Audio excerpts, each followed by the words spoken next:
Investor, educator, and author Robert Kiyosaki has changed millions of lives all over the world. His book, Rich Dad, Poor Dad, has been on the New York Times bestseller list for over 5 years. We all know that the gap between the haves and the have-nots is growing, and Social Security and Medicare are in a financial mess. And just affording to live is getting expensive. So how does a person get ahead financially? The answer is raising your financial IQ and having your money work for you. Here's Robert Kiyosaki with Rich Dad's Teach to Be Rich.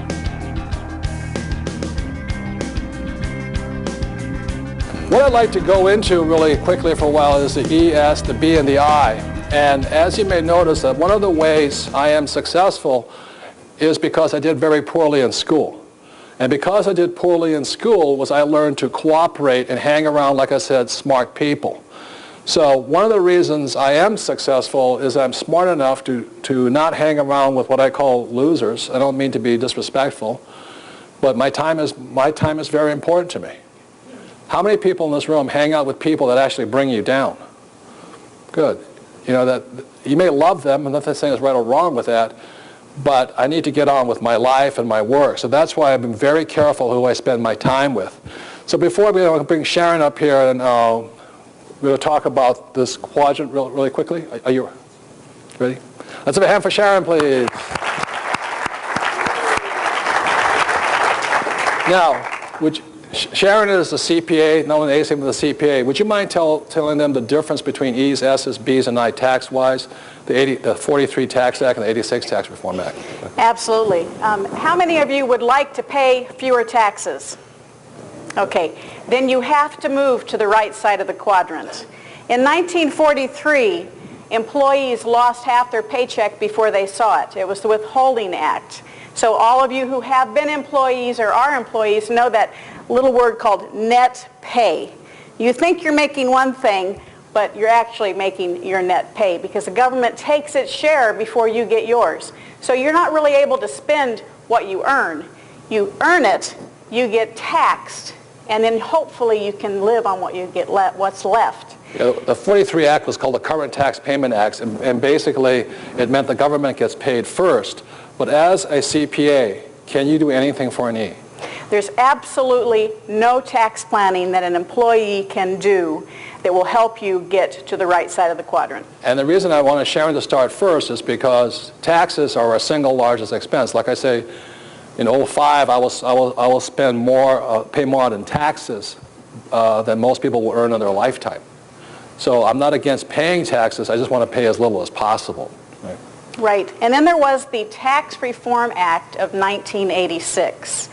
And it was something that eliminated what few tax benefits were still left for highly paid professionals, doctors, lawyers, architects, accountants. It took it away. The A students, you know, justifiably so, got theirs taken away, you know. And the C students are intact here. However, this is now my line, the A students, the E's and the S's, if they are smart, will start working on the right side of the quadrant, starting a part-time business, buying that piece of real estate, because that's how you build wealth. On the left side of this quadrant is you working for money. So the only option is another job or more clients, and the more successful you become, the less time you have. On the right side, the people on the right side, the business owners, the investors, they wrote the tax laws. So the tax laws were written for the rich, and therefore they benefit the rich. So what you want to do is to start acting like a rich person and doing what the rich do. And that's what this program is all about.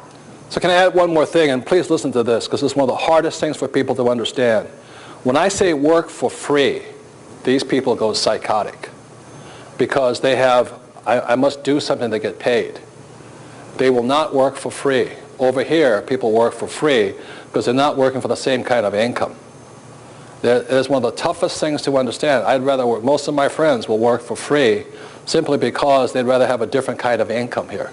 These people are entrepreneurs, and these people here are worker bees. And they have a different mindset when it comes to that paycheck. And if you can let go of the idea of needing that paycheck, which I don't expect too many people to understand yet, because so many people are so needy for that money that they cannot move here. It's really this horrible feeling inside. So if you can work for free over here, you'll actually get richer and pay less taxes. It's really an irony of the whole thing. And earlier, Robert said, the left side, these people are working for income, the paycheck. Okay, on the right, people are working to build assets that generate income, right, where their money is working for them. And that's the biggest difference, and that's the way to wealth. And you can be operating in two different quadrants, but you must start operating on the right side of the quadrant. This is where the tax breaks are. I can pay zero taxes. And like I said earlier, the problem with the 401k, when you put a 401k as a passive investor, you're still taxed like an employee. I mean, why would you want to do that? It makes no sense to me. But they don't tell you that in school. They say 401k is a good idea. As a rich person, the 401k actually makes no sense. It's too risky. My banker won't lend me money. I can't get insurance on it. And that the government taxes me on it. It's ridiculous. It is one of the most ridiculous plans I've ever seen, personally. If you're going to be rich. If you want to be poor, 401k is great. Knock yourself out. Have a good time, you know. When you pull out that income, you pay the highest tax rate. It makes no sense. It makes no sense. Okay? So, thank you, Sharon. I appreciate it. Thank you. Give me a hand. I want to bring Michael Lecter up, her husband, and Michael Lecter, may or may not know this, he is one of the most influential and successful and most famous patent attorneys or intellectual property attorneys in America. Well, thank you, sir. And I'd like to show you why I hired Michael years and years ago. Was this here, back in the 70s, was my first multi-million-dollar project. What it is a little shoe pocket. I designed it in the 70s. They went on the running shoes like this, and you put inside here a key, some money, and it also came with an ID card in case you drop dead. They could identify the body. Because jogging had just started, and I designed this product like this, and it went on the shoe, and this was the first prototype of it. This is a prototype. We sat there with a little sewing machine, we chopped it up and all this, and then an ID card in case this is a production model here. But the reason I went to see Michael first this time when I designed the cash flow game is very simply because back then when I designed this game, this product in the 70s, I didn't have the $7,000 to hire a patent attorney. So I figured since I was good at marketing, I could outgun the market. And so I came out to market with this product. I made Playboy magazine, Gentleman's Quarterly, Runner's World magazine. My two partners and I were in our 20s. We became multi-millionaires, went straight to the top. There was only one problem, is we didn't protect it. And soon after we came out with this, my nylon and Velcro surfer wallets took off also. The whole business exploded on us. And because we were successful, the crooks came in or the copycats came in. Well, it's not their fault, it's my fault because I didn't see Michael at first. Does that make sense to you guys here? For $7,000, I could still be a millionaire. But we went straight up and we went straight down trying to save $1 million. So this time, when I designed the cash flow board game, I walked into Michael's office with this, and he's the first person I see. And this here is the early prototype of this game here, what you see here. And this is what I walked in to see Michael about, and his reputation went way ahead of him, and I decided to hire the very best I could find. And that's Michael Lecter. Thank you. Well, we've got to put this into perspective. Okay. Now, Robert walks into my office, and I'm semi-retired at this point, but I had the big corner office with the big desk and the walnut on the wall.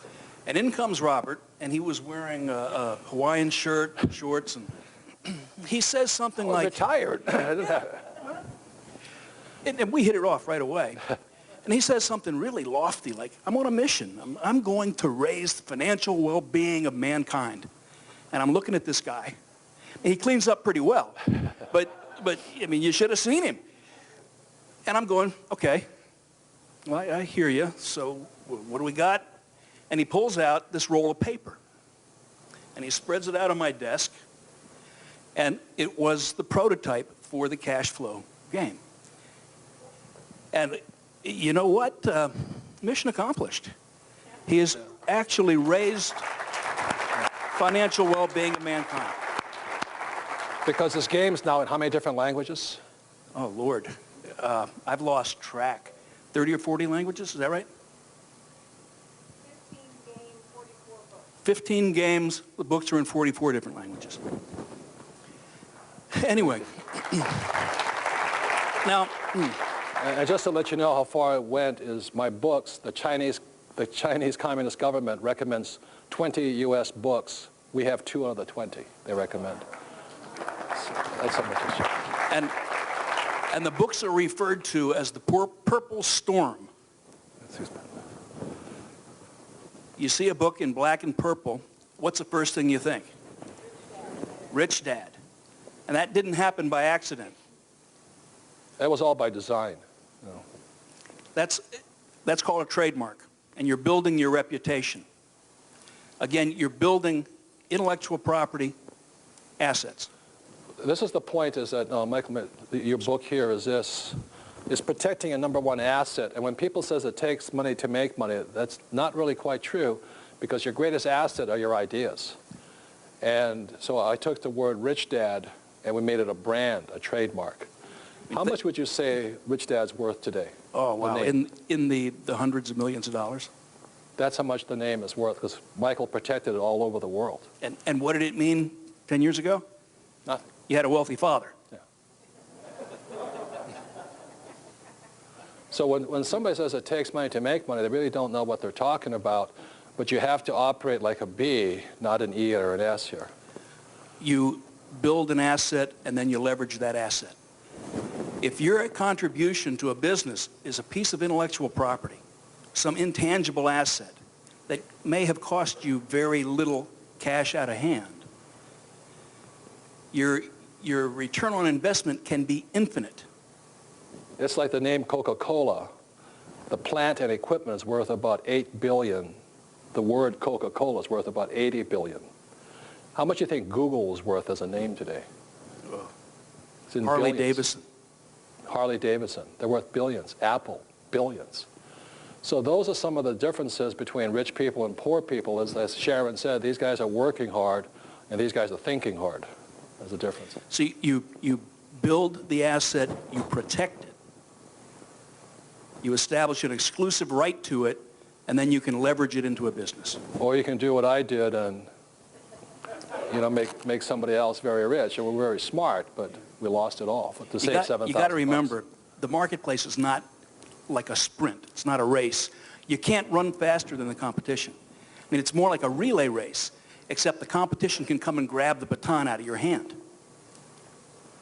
So, thank you. The next person I want to bring up, you can stay up here, is Blair Singer, because Blair does a lot of work with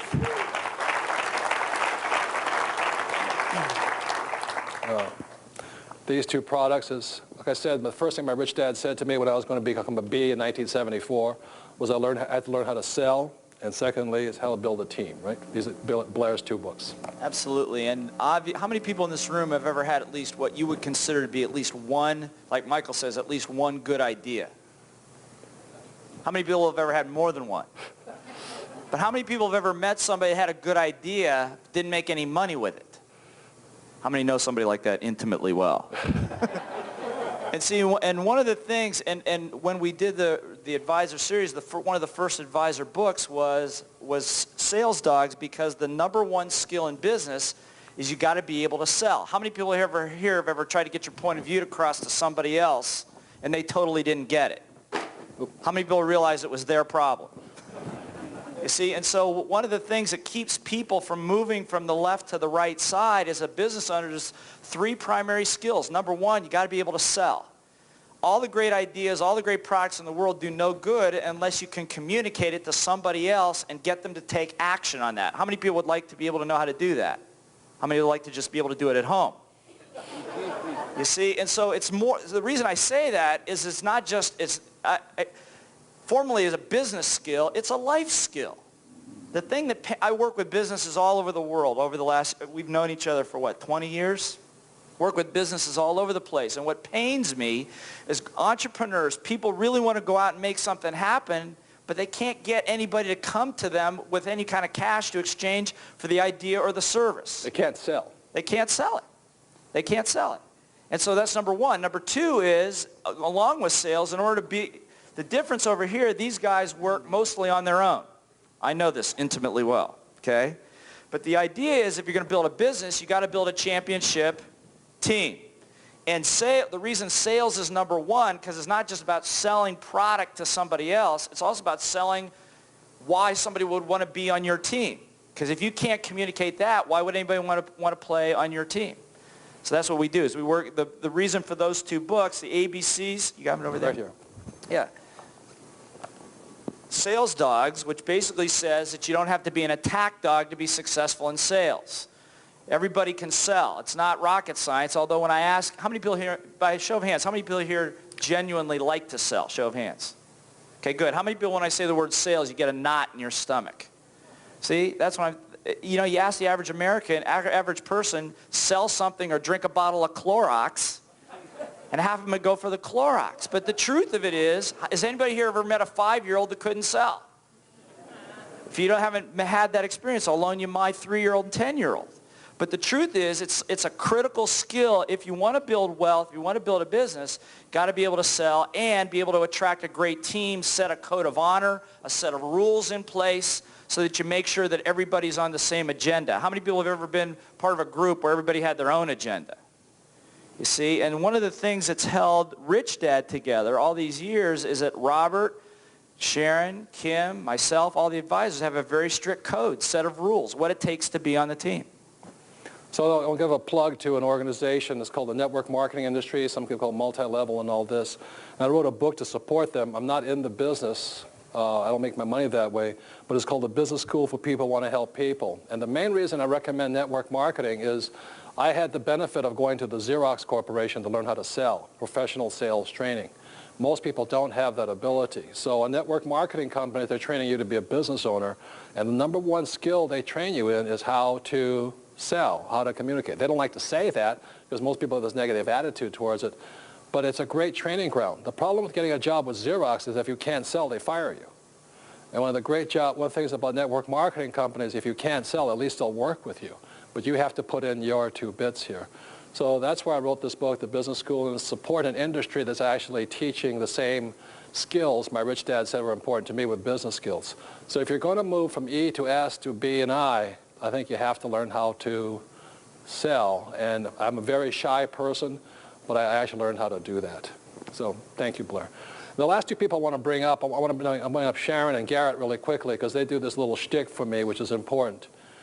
And the reason I want them up here is this, is the big mistake that people make is they take legal advice from accountants and then they take accounting advice from attorneys. So. Would you talk about that? Well, Garrett got a head start earlier because he was up here without me, and I was itching to come up and protect the accounting profession.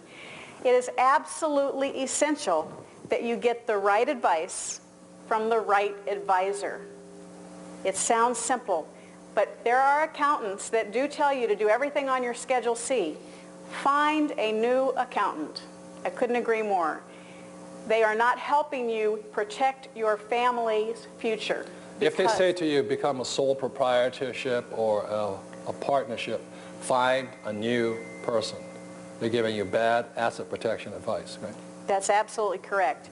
But your accountant and your tax advisors are essential to allow you to build your business in the right direction from a tax perspective. Attorneys should not be telling you how to do your taxes. You have to use the right advisor for the right advice and find a good advisor who will give you good advice. Both very important skills. You don't want me doing your legal work, guaranteed. These days you probably don't want me doing your tax work either. It's been a while since I did a tax return. But you must get competent tax advice. It helps you grow your business quicker. Many of you in this room right now are paying too much in taxes because you're not getting competent tax advice. I did, even and I knew this stuff. Got excellent tax advice, and we were able to structure ourselves in a better format to save income tax because there are only a few people that can stay current on everything. Exactly the same way. Garrett came to us and said, you need to change where you're doing your incorporations. Wyoming is now the place you need to be going. I'm not going to argue with him. He's the expert. Thank you, Garrett, because it protects us. And when I have somebody come up at events and talk to me and ask me legal questions, I send them to Garrett. And when Garrett has somebody come up and ask tax questions, I think he sends them to me. Your turn. You're absolutely right, Sharon. You don't want me doing your tax return. Please, I am not a tax attorney. I don't do taxes, but I do work really well with CPAs and people who understand the tax system. And that's what you want to do. That's one of Robert's messages. It's a team sport. Business and investing are a team sport, and two of the key members of your team are going to be your attorney and your CPA. And what I do in my practice is frequently I will get on the phone with the client, the CPA, and myself, and we'll have everybody there on the same phone call. We don't need to be in the same room. In some cases, we're talking on a conference call with people spread around the country. But you need to have those three people on the phone at the same time. What happens so often, and Sharon, you've seen this, is an attorney will say, that's a tax question, go talk to your CPA. And the CPA will say, well, that's a legal question, go talk to your attorney. And you play this phone tag game and nothing ever gets done.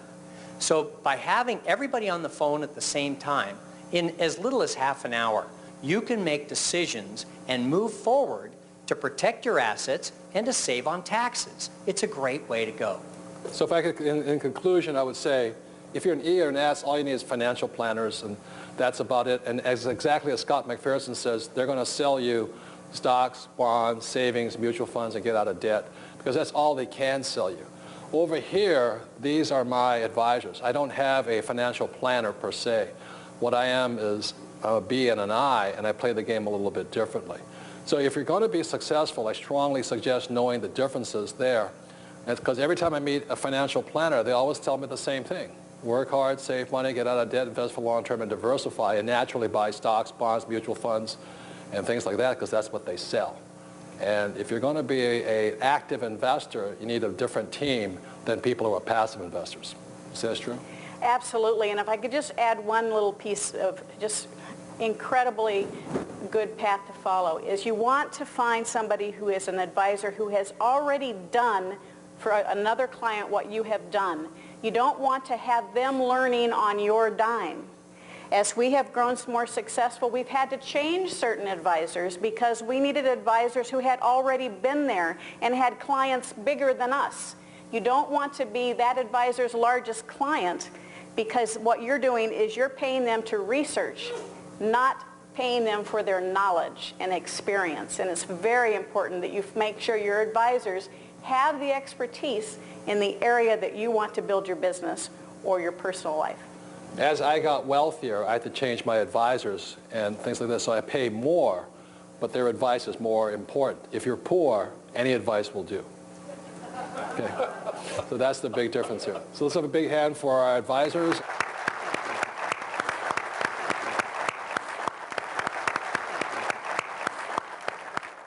I'm going to go into right now what I think is a very important subject for any investor, and that is one of the ways I make a lot of money is watching this right here. It's a thing called trends. And as I said, I didn't do well in school most of the time because I was bored, but there was two subjects I really enjoyed in school. One of them was history, which is trending, and second was wood shop. And when most of my classmates were building salad bowls for Mom, I built an 8-foot El Toro sailboat, and that's how I got an A for that. But I'm going to be talking to you today about what I consider one of the biggest trends and why America, and not only America, but many of the world right now, we have this massive problem between poor and poverty and this growing gap between the haves and have-nots. But I'd like to show you the shift in the world today from socialism to capitalism.